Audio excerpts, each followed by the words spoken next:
ازيكم يا جماعة عاملين ايه واهلا بيكم في فيديو جديد.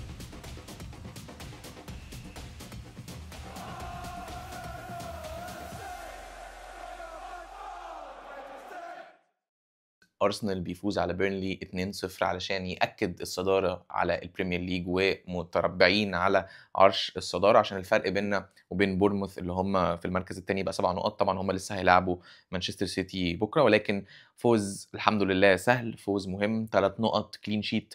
وكأن احنا يا جماعة يعني الفرقة بقينا بنقول لأندية فرق الدوري لو راجل هات جون، وده تقريبا خلاص اللي بقينا بنقوله لاي فرقه باللعيبه في الدوري، لو راجل هات فيا جون. ما بقيناش بنقول خلاص ان احنا داخلين عايزين نكسب ومش عارف ايه، لا احنا بقينا بنقول عايزين نكسب وعاوزين ان احنا نخرج كلين شيت. وتقريبا بقى الجديد ان احنا مش عايزين الفرقه تشوط شوطه اون تارجت اصلا او تشوط شوطه على الجون، لان احنا شهر اكتوبر كله يا جماعه ما اتشاطش علينا غير شوطه واحده بس اون تارجت.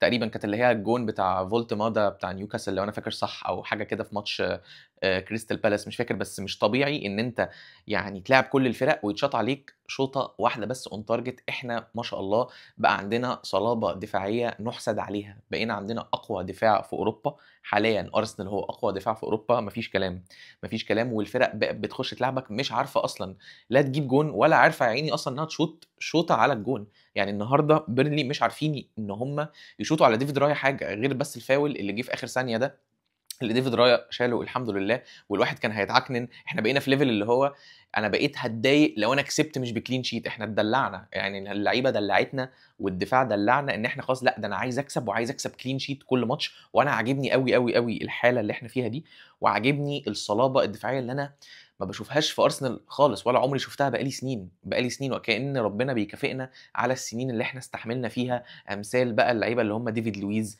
مصطفي، كولاسيناتش، سكويلاتشي، مش عارف الغلطات الدفاعيه بقى اللي كانت بتجي لنا، ويعني اندري سانتوس. يعني احنا شفنا كتير يا جماعه، شفنا كتير. فاحنا كمشجعين ارسنال مش مصدقين اللي احنا فيه، لان احنا عانينا سنين كتيره قوي، سنين كتيره قوي. كنا ممكن ماتشات كتيره نلعب حلو قدام وتيكي تاكا والكلام ده كله، انما ورا كان بيبقى فيه كوارث. لا تلاقي مصطفى وديفيد لويس عارفين يباصوا لبعض، يعملوا غلطه تبقى انفراده تخش جون. الهبل ده والقرف ده والعبط كنا بنشوفه كتير جدا. فبصراحه فرحان قوي بالرباعي الدفاعي بتاعنا بالجون اللي هو ديفيد رايا بكالافيوري صليبا جابرييل تمبر. تحس ان انت عندك يعني حصن مفيش اي فريق عارف يخترقه، مفيش اي فريق عارف يخترقه ولا عارف حتى مدين فرصه للفرق انها تشوط يا عيني شوطه اون تارجت. فبصراحه يعني مبسوط قوي، وفعلا اتمنى الفورمه الدفاعيه دي تستمر، ويا رب بس يحفظ اللعيبه دي من الاصابات.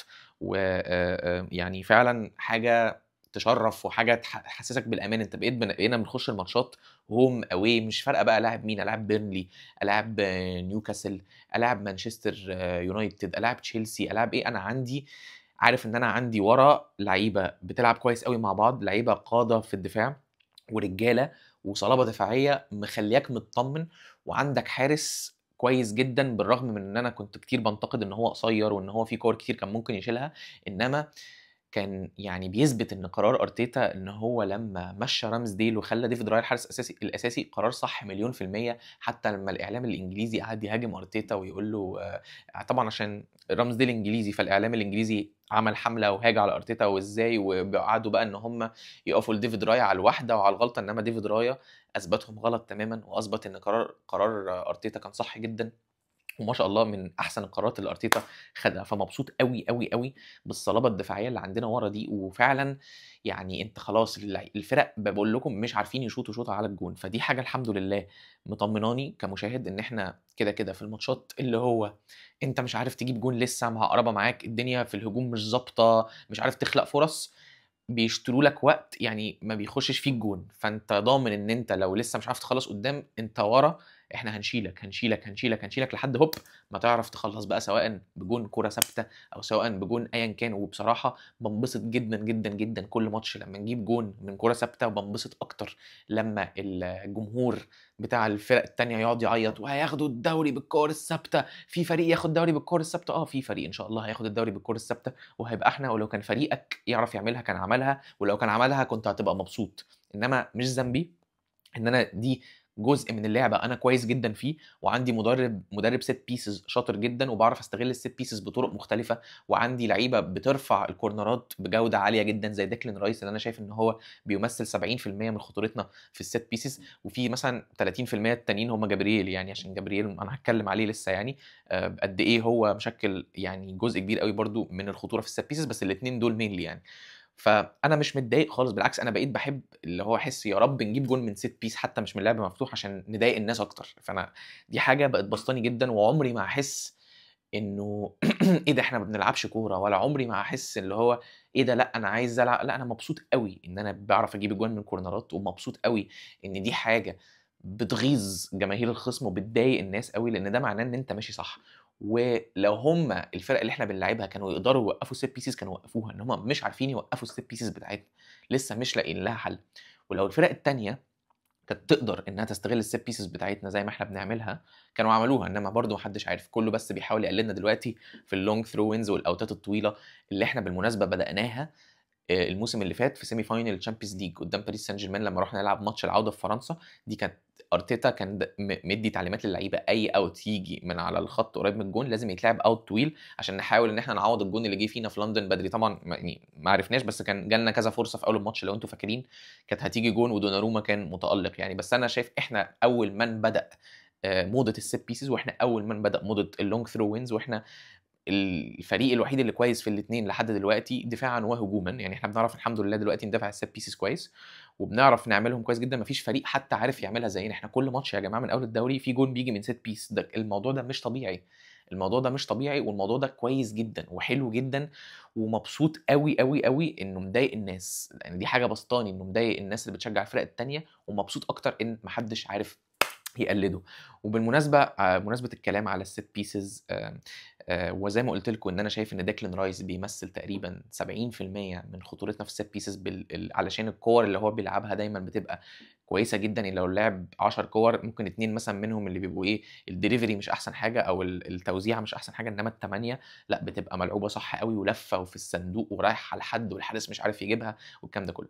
إنّما جابرييل يا جماعة، جابرييل أنا عايز أقول أرقام جابرييل بقت مرعبة بالنسبة لمدافع، جابرييل أنا لمّا طلعت وقُلت إن هو أحسن مدافع في العالم حاليًا، أنا لسه عند كلامي، جابرييل أرقامًا مش طبيعي إن أنت يبقى عندك center back كل ماتش بيجيب جون يأسيست، يعني أنا مش عارف جابرييل من ساعة لمّا جه أرسنال جاب كام جون، بس أنا متأكد إن هم حوالي داخل على ال15 جون حاجة كده، ده مش طبيعي برضه من 15 ل20 جون مثلًا، وكل ماتش بيعمل أسيستات، يعني هو لو مش عارف يجيب لك من الset piece جون، بيعمل assist لحد تاني يحطها هو، والفرق كلها عارفة إن إحنا جابرييل عندنا خطر في الset piece وما بيعرفوش يمسكوه ولا بيعرفوا يوقّفوه، الموضوع ده بصراحة مضحك وحلو جدًا في نفس الوقت، وأنا مبسوط بيه جدًا، يعني أنا مبسوط أنا زي ما قُلت لكم إن زي ربنا ما بيكون بيكافئنا على عاهات المدافعين اللي إحنا شُفناهم على مَر السنين زي مثلًا ديفيد لويز ومصطفي وسوكراتيس وكولاسيناتش وسكويلاتشي، إحنا جالنا سنتر باكات كانوا بيلبّسونا في الحيط، وربنا مكافئنا الحمد لله بجابرييل وبصليبة وبموسكيرا والشباب دي كلّها، بالذات جابرييل مش طبيعي خالص اللي هو بيعمله ده يا جماعة، وأنا شايف إن إحنا إن شاء الله، إن شاء الله، إن شاء الله لو خدنا الدوري، جابرييل هيبقى مرشّح أول لجايزة أحسن لاعب في إنجلترا، أحسن لاعب في الدوري اللي محمد صلاح خدها الموسم اللي فات، لإن اللي جابرييل بيقدّمه ده ورا وقدّام، ورا في الدفاع وقدّام في الهجوم، مش عادي، موسم استثنائي لجابرييل لحد دلوقتي، وفعلًا قد إيه إحنا محظوظين بيه، وقد إيه مستواه اتطوّر موسم مع موسم مع موسم مع ميكل أرتيتا، ودي حاجة تُحسب لأرتيتا جدًا، وتُحسب للset piece coach الفورمة اللي جابرييل بقى فيها دي، لإن أنا أظن دلوقتي لأ، جابرييل هو number one في العالم كcenter back يعني بصراحة إن أنت كل ماتش تروح تحط الكورة جون بنَفْسك، والفرق كلّها مش عارفة تمسكك وأنت مدافع، ولو مش هتعرف تحطها جون بتعملها assist لحد يحطها هو جون، زي ما النهارده لمّا ادّاها ليوكريش، الموضوع ده مُذهل، مُذهل، وأنا مبسوط جدًا، جدًا، جدًا باللي جابرييل بيعمله، ومبسوط أوي، أوي، أوي زي ما قُلت لكم بعمق الsquad اللي عندنا، ومبسوط بالصلابة الدفاعية اللي عندنا، ومبسوط إن الكور الثابتة قاعدة بتحرق في الناس، وإن الناس بيشدّوا في شعرهم من الكور الثابتة بتاعة أرسنال، الحالة دي عاجباني جدًا، جدًا، جدًا، جدًا. بصراحة برضه حاجة كمان عايز أقولها، إن عمق الsquad اللي عندنا بقت حاجة تفرح، حاجة تفرح إن أنت يعني لمّا تعوز إن أنت تقفّل ماتش وتكنترول بقى ماتش، بتنزّل لعيبة بقى زي هنكابي ونورجارد ولويس كيلي وممكن تنزّل موسكيرا لو عايز، بس النهارده يعني شُفنا ال3 تغييرات بتوع هنكابي ونورجارد ولويس كيلي، أنت حسّيت إن الماتش اتقفل بالضبة والمفتاح، أنت بتقول بقى خلاص والله لأقفّلها عليكم، مش هتشمّوا الكورة، مش هتشمّوا shot on target. فأنا الحالة اللي إحنا يعني بقى لي كتير أوي، أوي، أوي باشوف أرسنال يعني على عبر المواسم لمّا كان بيتصاب لنا بقى لعيب واحد، الفرقة المنظومة كلّها كانت بتختل وتُقع، لإن أنت ما كانش بيبقى عندك الsquad depth أو العمق اللي عندك في الsquad ده.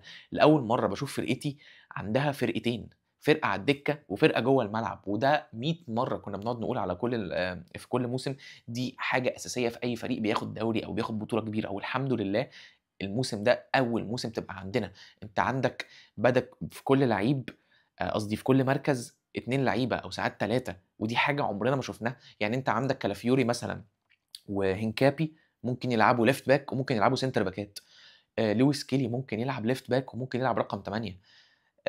ميرينو بيلعب في نُص الملعب وبيلعب مهاجم، تِمبر نفس الكلام ممكن يلعب center back وممكن يلعب right back، إيزي ممكن يلعب شمال، ممكن يلعب صانع ألعاب، نوانيري ممكن وينج يمين، ممكن صانع ألعاب.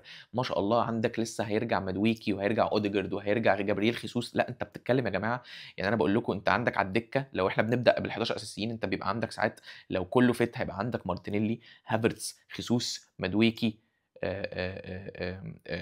مارتينيلي. أنت بتتكلم أنا قُلت 5 لعيبة هجوميين كده صباح الفل على الدكة أساسًا، نوانيري أدي 6، ماكس دومان أدي 7، تمام. وفي الدفاع بيبقى عندك هنكابي، لويس كيلي، موسكيرا اللي هو صفقة عظيمة ولعيب عظيم. لأ، فأنا عمق الsquad اللي عندنا مُفرح، مُفرح وحاجة تبهج إن أنت سواء كان أنت لسه مش لاقي الجون، بتدعّم بلعيبة هجومية، بتنزّل بقى مادويكي، نزّل بقى مارتينيلي، نزّل خيسوس، نزّل هافرتز، نزّل مش عارف مين. لو أنت عايز تقفّل ماتش بتنزّل يالّا ارمي نورجارد، ارمي هنكابي، ارمي موسكيرا، ارمي لويس كيلي. هو ده، هي دي الكروت اللي إحنا كانت ناقصانا، وهي دي الحاجات اللي كانت ناقصانا. عشان كده الحمد لله من ساعة لمّا الموسم بدأ عندنا لعيبة اتصابت ما حسيناش إن عندنا لعيبة مصابة، إنما كان دايمًا مثلًا من موسمين أو من الموسم اللي فات بارتي يتصاب نُص الملعب يتضرب، أوديجارد لمّا اتصاب الموسم اللي فات ما عندناش حد بيلعب في رقم 10 قعدنا نلاعب تروسارد، الموسم اللي فات لمّا هافرتز اتصاب نزّلنا ميرينو وخليناه مهاجم. فاهمين قصدي؟ فالحمد لله يعني على النعمة اللي إحنا فيها دلوقتي دي، لإن أي حد بيشجّع أرسنال من زمان زي حالاتي ومن وهو صغير، هيبقى عارف إن دي كانت عمر ما هي حاجة موجودة في أرسنال. أنت كان واحد يتصاب ينزل لك مكانه واحد أجدع، كوسيلني يتصاب ينزل لك يا باشا سكويلاتشي. فاهمين قصدي؟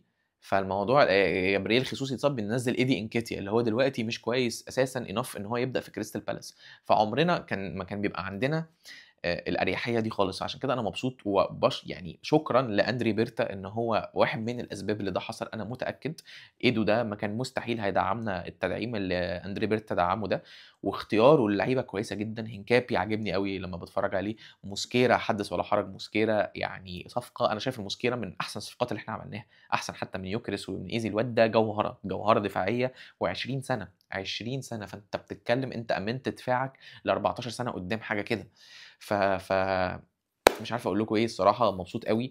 يا رب تكمل على خير بإذن الله الماتش الجاي في الChampions League قدّام سالفيا براجا. أتمنى إن شاء الله نكسبه ونريّح شوية لعيبة لو نقدر، عشان عندنا ماتش قدّام ساندرلاند يوم الأسبوع الجاي في الدوري، وبعدين هتبقى توقُّف دوري، فعندنا ماتشين عايزين نكسبهم برضه إن شاء الله قبل التوقُّف آسف.